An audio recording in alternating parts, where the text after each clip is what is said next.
Welcome back to Toffee Blues, your source for all things Everton. I'm Ollie Hayes, joined today by Connor Williams, and we're going to be going through the pre-season preview ahead of the Premier League season opening weekend this weekend. So, Connor, get straight into it. We might as well start with the squad. What are your thoughts going into the season on the squad? Is it better than last season's? Is it worse than last season's? Where do you see our squad in terms of the Premier League at the moment? I think it's better than last season. Obviously, there are still some glaring misses that Mm, need to be addressed before the window closes.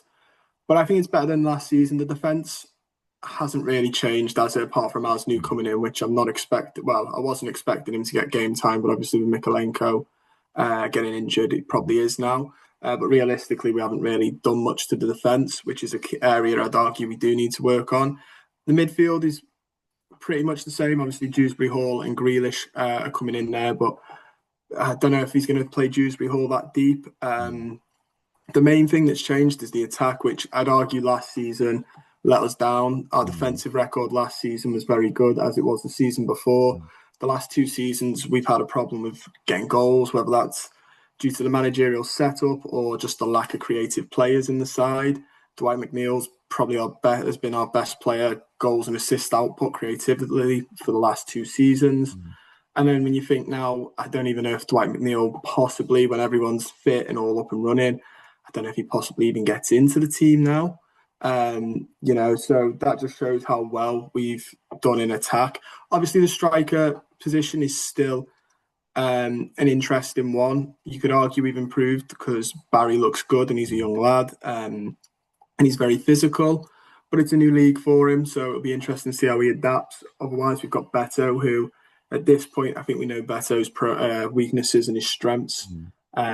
Can be very, very good on his day, but can also be one of the most infuriating players to watch. So it'll be interesting. But our attack is definitely better this season. No, I think you're spot on. I think as well, obviously something that we've not really struggled as much at in terms of recent seasons is obviously the defense. We've been so solid, and I think the biggest thing was keeping the spine of that defense for me.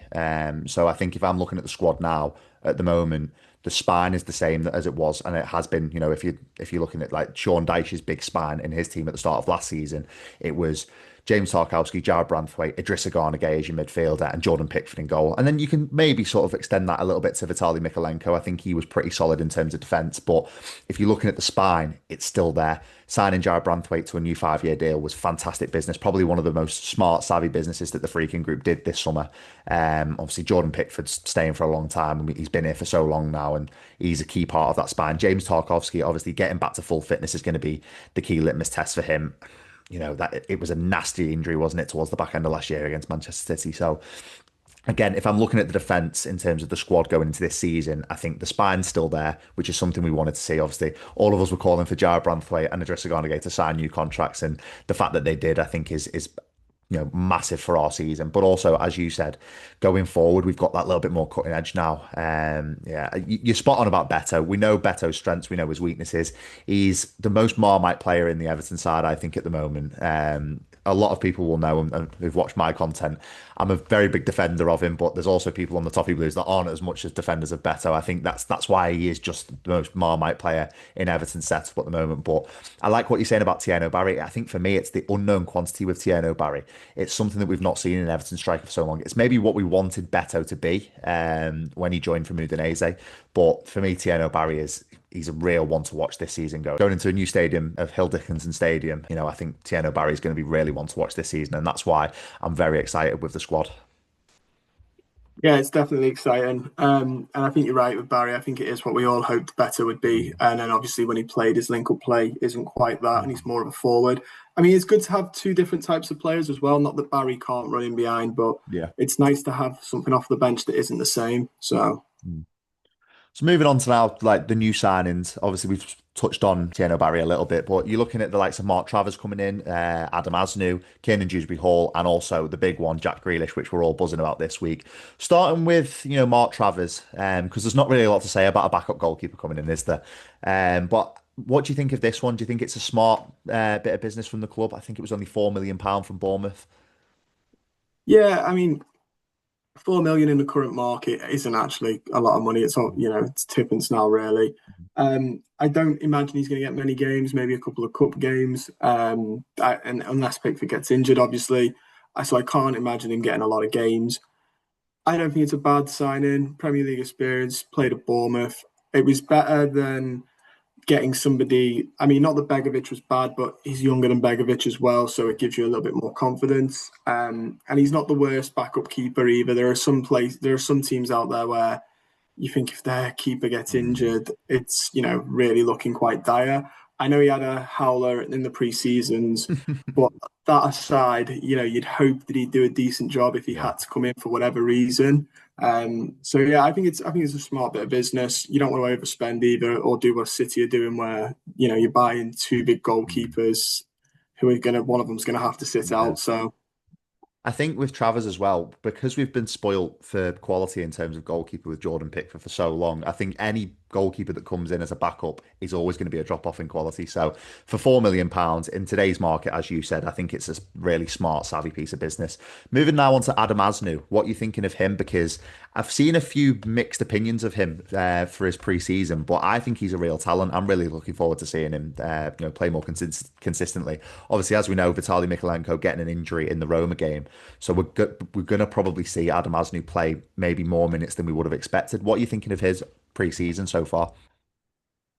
I think he's a project signing, and I think people need to be a little bit more patient with him because he's young, and he's come because he wants to play football and progress his career. He's also very much the opposite of Mikalenko in terms Mm. of Mikalenko's defensive work is very good. It's never really been an issue here. The main thing that people have with him is that he doesn't, go forward, which again, I think we've been spoiled with the likes of Luca Dean and Leighton Baines in the past with that to a degree. But Yeah. also modern football, your fullbacks are expected to get up there and, obviously create more chances. I think Asnu is a lot more like that. He'll get up there. Defensively, you could argue is his weakness, but like I said, he's 19 years old. I think he's 19, isn't he? Yeah, yeah, yeah. Yeah, so that's going to come with time.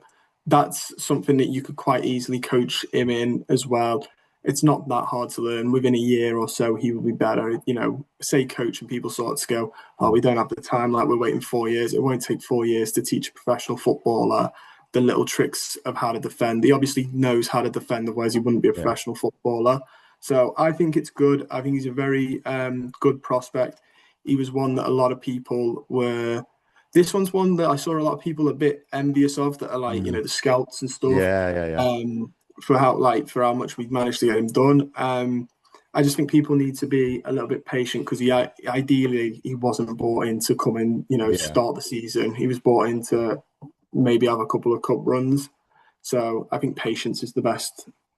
No, you're spot on there. I think it's going to take him a little bit of time to bed in. He's got the pedigree though, playing for Bayern Munich, playing for Barcelona, playing for two fantastic European powerhouses. So he's got the pedigree to do it. But no, you're spot on there with just giving him time to bed in. I don't think we expected him to play as soon as he's obviously going to have to. Whether Vitaly Mikalenko can have a miraculous recovery and start at Ellen Road on Monday night to give Adam Asno a little bit more time to bed in. Obviously, it does remain to be seen, but I think you are spot on with that one. Just giving him a little bit of time to bed in, and he's a development signing, as you said, but one that's maybe not a development signing. And listen, I think this is a fantastic piece of business from Chelsea. Kane and Dewsbury Hall. I think that the touted fee was around 25 million, maybe just a little bit more, no, a little bit more than that. Talk to me about Dewsbury Hall. What are you thinking with that one? Because I think it's a fantastic signing. Yeah, I think it's very clever as well. Unfortunately, obviously went to Chelsea and has got lost along the wayside, which isn't surprising when you look at their squad. They've signed players this season that I don't think will get a look in this season as Mm. well. Liam Delap springs to mind. So, He's made the it's wrong not, choice there, hasn't he? He's yeah, messed when I up was there. He watching should him have the come other to day on the Everton. bench, his face on the bench the other day. But so Dewsbury Hall, I don't think that's a reflection on him that he didn't get to start as many games for Chelsea. It's not like I see sometimes people go, oh, we're buying big club rejects. And Mm. it's not quite that. He just didn't get in because of the way they're running.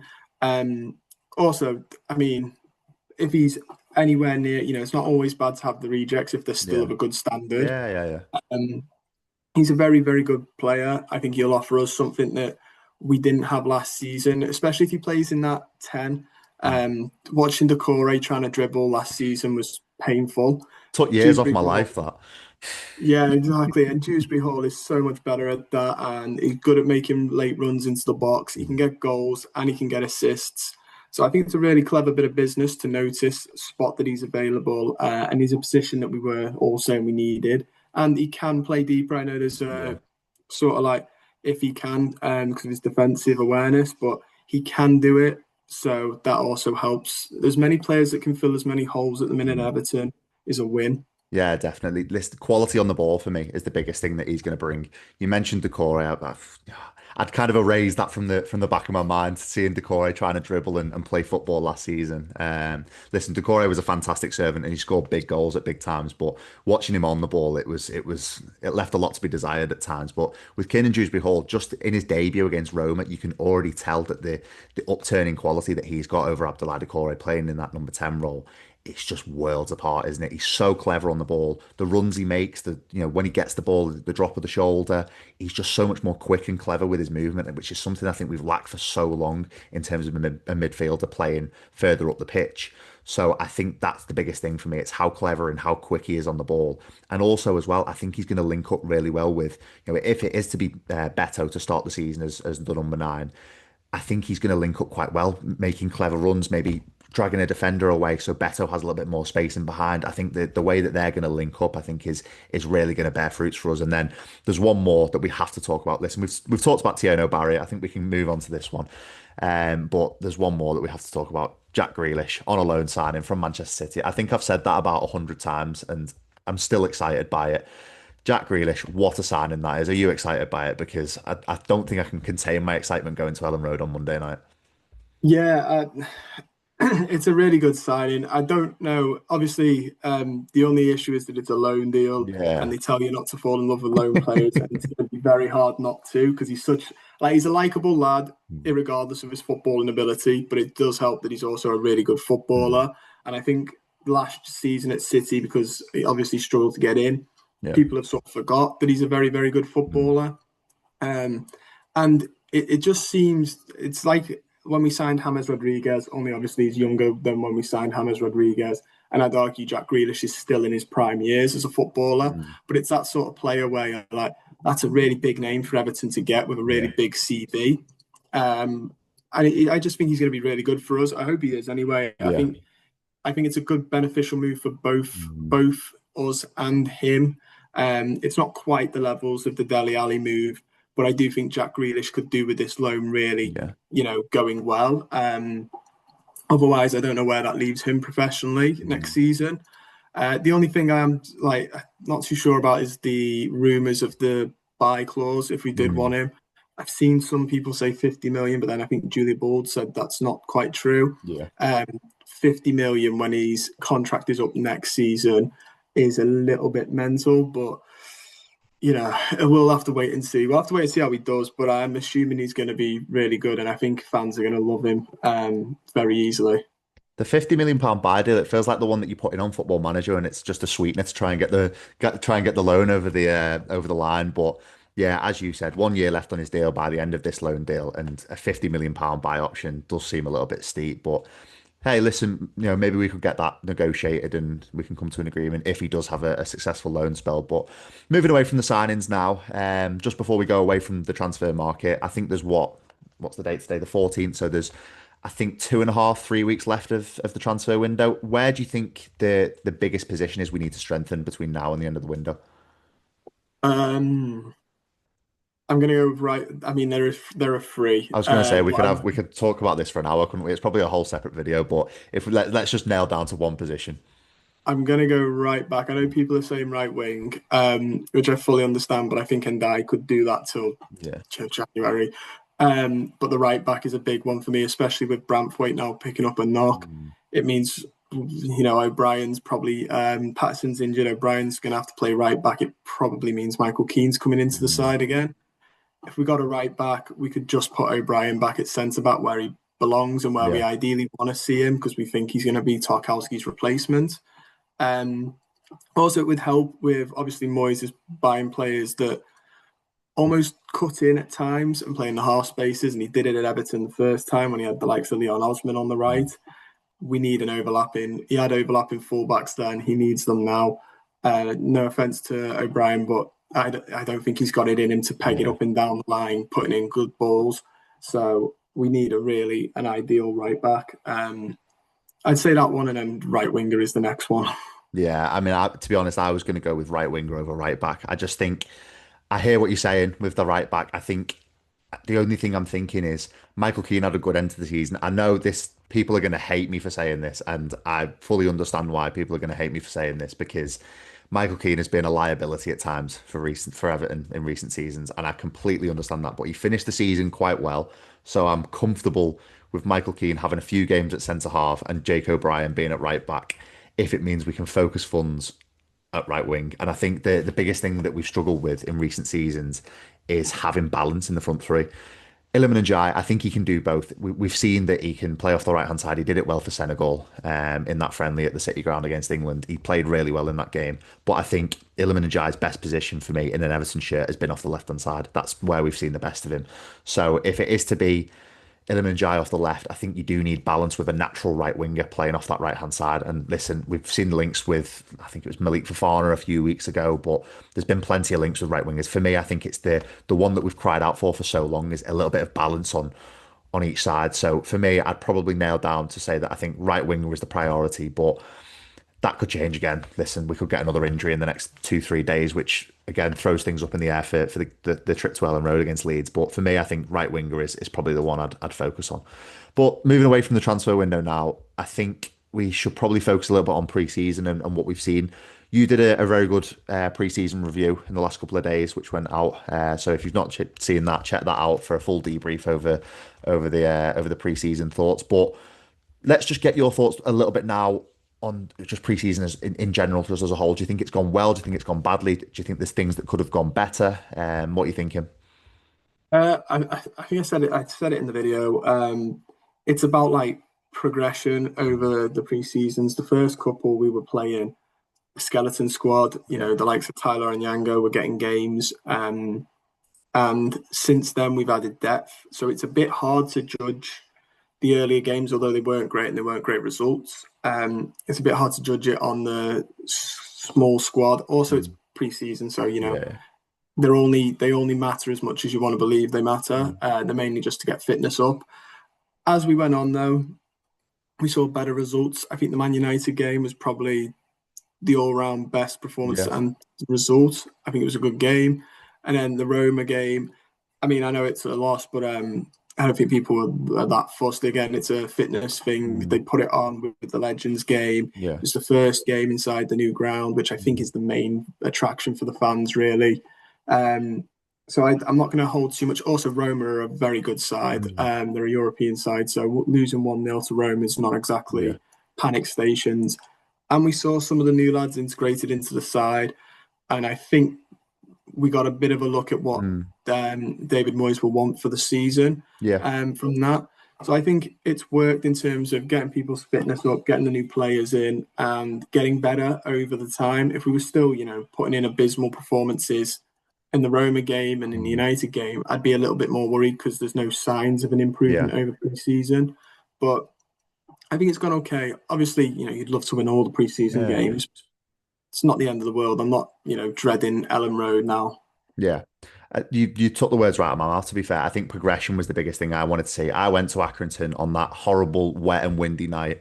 I was lucky not to be James Pendleton in the away end bit without the cover on. I was actually in the undercover bit, but I think he got soaked, bless him. But I think the biggest thing in that game was, yeah, we were poor, but it was just a run out for fitness. So it was the progression of, okay, can you get better for the trip to the US, which we did. I thought we put in some decent performances in the US, culminating in that Manchester United one. I think we did really well to get a 2-2 draw there against a side that on paper have fantastic players and have players that can rip you apart on any given day. So I think we did well there. And then also the Roma game, I thought we saw some more progression again. I think the players looked a little bit fitter. Then you're bringing in a little bit more quality with Kane and Dewsbury Hall. And then obviously Tiano Barry getting, I think it was around 60, 70 minutes. So that'll do his confidence the world of good, but also his fitness the world of good. So I agree with you. I'm not worried about the preseason. I'm not worried going into Ellen Road. We didn't win a game. We know that, but points aren't won and lost in preseason. You can lose all your preseason games and then go unbeaten. So I think I'm not taking too much disheartening of losing the Roma game, for example, because again, that was just a decent fitness run out. And as I said before, going into Ellen Road, I'm not worried either. I think we have more than enough quality to do the business there on Monday night. Yeah, I agree. So moving on now, we'll go into sort of looking at the squad as a whole, and we have to talk about who our most crucial player is this season. There's a few that spring to my mind. I'll start by going with Jordan Pickford. I think keeping him fit is the biggest thing. Listen, goalkeepers don't get too many injuries, but stranger things have happened. But Jordan Pickford, he's been the key centerpiece for everything that we've done in recent seasons, whether it be in a relegation battle or catapulting ourselves up the table. I think it all starts with Jordan Pickford and just his calm and collectiveness to I think he calms the defence down at times. I think James Tarkowski and Jared Branthwaite take a lot of calmness from Jordan Pickford, even though he is an absolute lunatic when you watch him on the pitch. I think they do feel quite calm with Jordan Pickford behind them. If they do make a mistake, it doesn't really play on the mind too much because Jordan Pickford's so good in goal to make decent saves. But I think for me, Jordan Pickford is probably the one that is so crucial for our season. Who are you thinking is the most crucial for our season? I mean, it's hard to look past Pickford because the worst thing I can imagine for us would be if he got it, like saying, I Mm, gets injured tomorrow, touch wood, then I'd start to worry a little bit. Apart from him, though, I think probably it's probably one of the spinal players that you mentioned. Obviously, you've gone for the keeper, so I'd have to go with. I don't want to go with the centre backs because both of them are, just one's come back from an injury and another mm. one's picked one up, which is Yeah, awful. So I'd probably have to go with Idrissa Gueye, yeah. especially if he can keep up the form he was in last season. Mm, He's really important. If he wasn't in the team, I know people are saying he needs to, we either need to buy a player who'll stay back or he needs to learn to stay back a little bit more. yeah, But I think if you took him out and played like Garner and Irabunum, I think people would be crying out for him yeah. within a week. He's really important to this side. I think you'd notice the drop off in quality, wouldn't you?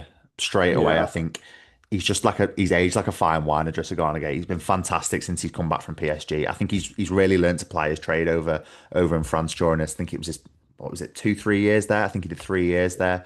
And I think he came back a different player. He really had the quality on the ball then. So I do agree with you to some extent. I think Idrissa Gana, if you do take him out the team, I think it will all crumble that midfield. But yeah, it comes back to that word, doesn't it? The spine of the team. I think taking the spine out of the team, Jordan Pickford, Jared Branthwaite, James Tarkowski, and Idrissa Gana, they're your four big ones, I think, and you build around them. So, no, I agree with you there. But focusing now on players that maybe need to put their ideas up and play a little bit more for their Everton future. You look at the likes of James Garner, Beto, Nathan Patterson.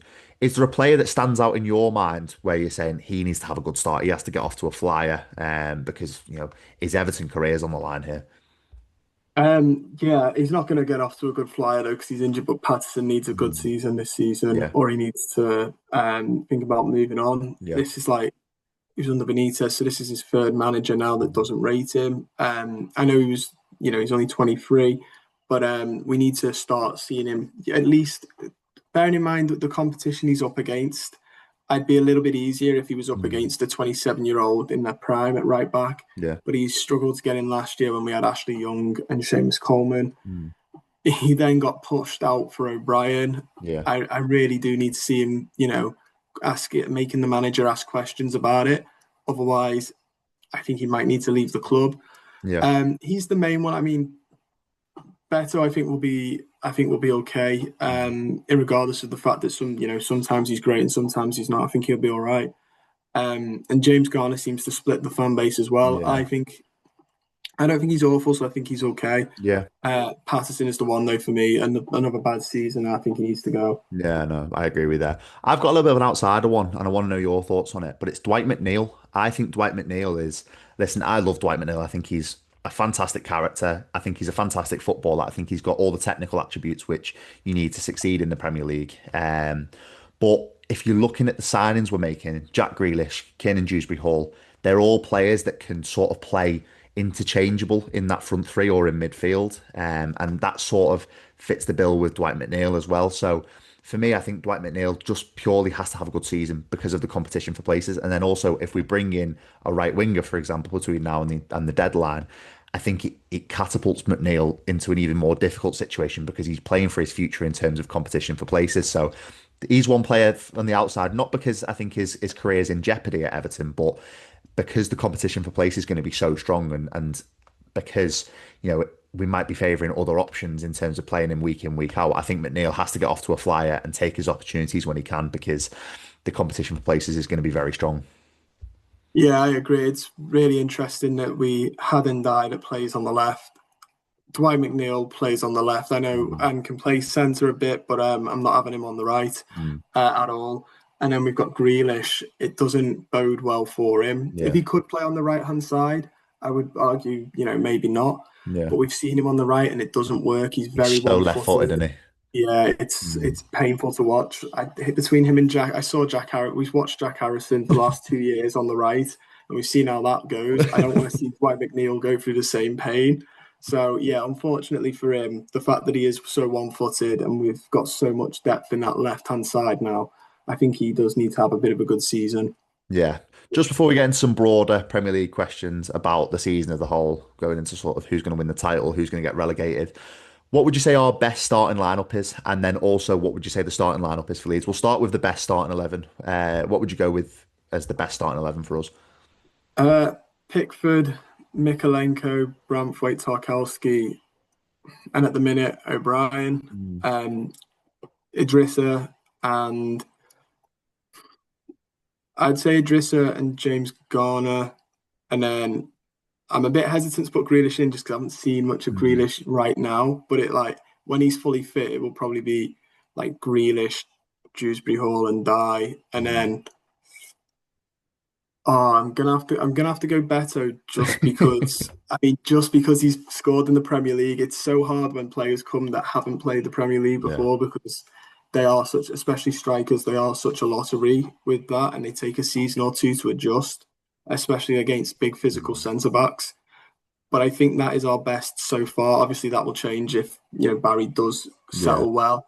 But that would be the best so far that I'd go with. Yeah, at the moment, I agree with you. I think it was Pickford in goal, Mikalenko, Branthwaite, Tarkowski, O'Brien at right back at the moment. Obviously, as you said, if we can sign a right back, even better, and then you've got even more competition for places at centre half. But Garner, Idrissa Garner, Gay, Dewsbury Hall, and Jai Grealish, Beto. That's I think is your best starting lineup at the moment.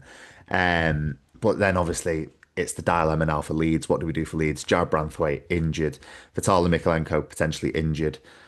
What do you do? I think it's going to have to be Michael Keane in for Bramthwaite and then keep O'Brien at right back just because there's no one else. And then it's going to have to be as new as well because it robs it of. You could even argue maybe sticking Bramthwaite at left back and Yeah, it'd be a very limited left back. But yeah, unfortunately, because he's injured, you can't. So mm, Asnu will have to come in and play there. And then I think the midfield will still stay Idrissa Garner Gay and James Garner. And then the front three, I think Dewsbury Hall will start against Leeds, and I think yeah, Ndai will start.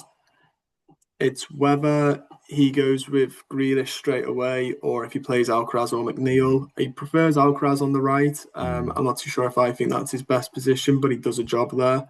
So it depends on how fully fit Grealish is mm. and if he thinks he's ready to go.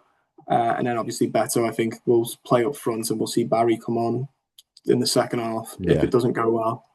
No, I agree. I think he will go Alcaraz. I agree with you though. I don't think it is his best position. I think he's better central. We've seen the best of him in an Everton shirt when he has played in the centre, but Moyes just does seem to like him playing out on the right hand side. So I think you are spot on there. I think it'll probably come a little bit too soon for Jack Grealish. I think he'll probably want a little bit more time to bed him in with the squad. Obviously on the horizon there, you've got the first home game against Brighton. So I think it might be the first home game against Brighton, Hill Dickinson Stadium, where we'll see Grealish for the first time. But moving away from that now, we'll go into the sort of general Premier League. And just before we give you some Everton predictions before we wrap up, let's start with your title winner, who's getting relegated, and the first manager who's going to get sacked. Uh, Title winner. Am I going to have to mute you here? No, Don't I say am it. gonna go with City. Good. I think City Correct will. answer. I think they'll get their act together this season. They can't have another season like last season, surely. I know they're missing big players now with Kevin De Bruyne leaving, but you'd hope, and I don't think they're done in the window either, so it'll be interesting. Mm. And it also Liverpool for how good they are at the front. I think they still have Mm. some worries in midfield and some at the back. Yeah. You can't play all of those players that they want at the same Mm. time. All these attacking players can't all play, and if they do, somebody's going to be out of position. Yeah. So interesting to see how they do with that. But hopefully, City relegated. I think it's going to be Leeds, Burnley, and I think it's going to be Brentford. I don't. Yeah. I thought they're a clever club, and I was really disappointed with Keith Andrews. No offense to him, but he's a set piece Mm. coach. I thought it was a really unusual thing for him to do, unless they think going down and resetting might Mm. be what they need to do. Yeah. I just can't see. I can't see past bringing your set piece coach in as a manager Yeah. and not, hiring a new one. And they've lost. Obviously, their squad's been gutted Mm. this summer as well. And Wissa looks like he still might be out if Yeah. he's a Newcastle candidate if Isaac goes. So I think that'll leave them in a lot of Mm. trouble. So probably them. And then what was the third thing you asked me? First manager to be sacked. If not Andrews, Vark. Right. Okay. Yeah. I just don't And think and he's Dyche to be got at Leeds by pedigree. Christmas. That's what I Yeah, can see. that's or he'll get a Brentford. I think Dyche Yeah. will genuinely be up for the Brentford job because Yeah. that squad is very much built for somebody like him. There's a lot of big lads in there. Yeah, definitely. My title winner, I'll go with Man City. I'll agree with you. I think they've made some decent signings. I think that Reinders that they signed from AC Milan, I think he looks a fantastic player. Who gets relegated? Do you know what's changed this for me? And I've seen it today is, when they're pronouncing all the names of each squad. I've watched Leeds, Sunderland, and Burnley's, and I feel like Burnley have the most solid squad out of all of them. So I'm going to say Burnley stay up, and I'm going to go Leeds, Sunderland, and Brentford to go down. That might sound absolutely mad. And I remember when Vincent Company first got promoted with them, I backed them to stay up in mid-table, and they absolutely stank the gaff out. So I've probably done it again and backed Burnley for absolutely no reason. But first manager sacked. I'm going to go outside the box and say Ruben Amorim of Manchester United. I think it's going to go horribly wrong for him. And they've made some decent signings, but I feel like it's just all going to come unravel. And that club is crazy in terms of the decisions they make. So I think Ruben Amorim is going to get sacked and United are going to have another struggling season. That's what I'm going to go for. But that's enough talking about the rest of the Premier League. Let's get into some Everton predictions before we finish. Where do you think we're going to finish in the league? Let's start with that one. Um, I think within the top 11, I think around about 9th, 10th, 11th, all being good. Obviously, it depends on who we bring in and how big the squad is. Um, I think near there should be good enough with Moyes with a full season. I think he's capable of bringing us that. I'd love it to be a bit higher and say something more ambitious, like 7th. But yeah, I think that'd be a decent first proper season with him in the new squad. I think I'd take 9th, 10th, 11th. I've said ninth in a Forest Focus video this week, so I'm going to have to back it and go with that one as well. Yeah, I'm going to say ninth. I think we've got the squad, we've got the players to do it now, and maybe if we can put a little bit of a run together, maybe sneak into a Europa Conference League place at the back end of the season. But moving away from that now, we'll go to which Everton player will surprise people this season. That's an interesting one. Yeah, that is interesting because all the new signings, I think, have got a big buzz about them in themselves. I think people are expecting them to come in because they're such good players and Mm. do well. Uh, hmm. I think I think Beto will surprise people. I think he will. This is his third season Yeah. now in the Premier League. I think he will surprise people and come good. Not to say he hasn't already. He's got goals, but I think he will come good now because he's Mm. also got competition for the first time. Really, no offense to Calvert-Lewin, Mm. but his injury status sort of meant Beto didn't really Yeah. have any threat. He now has a threat that his squad place will be, replaced. So Mm. I think he needs to pull his socks up. And if you believe everything that's written in the papers, there's rumours that the manager's not so keen and etc. Mm. etc. So he also has that added motivation. And from what I've seen of him in interviews and stuff, I'm sure he's the one who said he reads all the negative stuff on Yeah. Twitter because it motivates him. So I imagine it's going to really spur him on this season. So He didn't Beto see might my be the account one. because there's no Beto hating on my account. Everyone will know that. So just before we wrap up now, we'll get Everton player of the season and then we'll get Everton hot take of the season. So Everton player of the season, just quickly, who are you going to say? Um, I'm going to go with Gerard Brantwaite. I think he's once he's back, he's going to have a really good season for us. Yeah. I'll probably go with Iliman and Jai. I think it was a really good first season for him, but I think that the biggest thing for him getting the confidence, I think he broke double figures for goals. So I think if he can build on that, it'll be fantastic. And that's why I do think he'll get player of the season. And then just before we wrap up, what is your hot take of the season? I don't know if I have one for us. I'm really optimistic about this season. So I'm really, yeah. Hmm. I think we're going to go into. I don't know if it's a hot take, but I really don't see us getting the so much wanted right back. I think we're going to go into the season with O'Brien being at right back for the Okay. season as well. Interesting. I've Despite gone a little bit more optimistic and I've said that we are going to win the Carabao Cup. Obviously, we've been drawn Mansfield in the first round at Hill Dickinson Stadium, but I think David Moyes will just want to put a bit of a run together, get a little bit of a buzz around the camp, and I think we're going to win the Carabao Cup. We've seen Newcastle do it, so why can't we? and we came close 2 seasons ago. It was We only the did. penalties with Fulham and Onana's penalty that sort of cost us. So, You've not brought that we have up. got it. The I'd squad is erased that better. from my mind. That's horrible. Yeah, I saw people comparing it the other day after the penalty shootouts last night. And I'd argue the squad is better than that squad now Yeah. then. So, yeah, I don't see why we can't have a decent cup run. It'd be nice to win the Carabao as well because we've not won it yet. So that'd be a nice one to mark off. Nice. Well, I'm looking forward to this season now. That was our pre-season preview. Connor, thanks for your thoughts. It was good. I enjoyed that. Yeah, so mate, thank you very much. That is all from us today on the Toffee Blues. Make sure you like, comment, and subscribe, and we'll speak to you soon.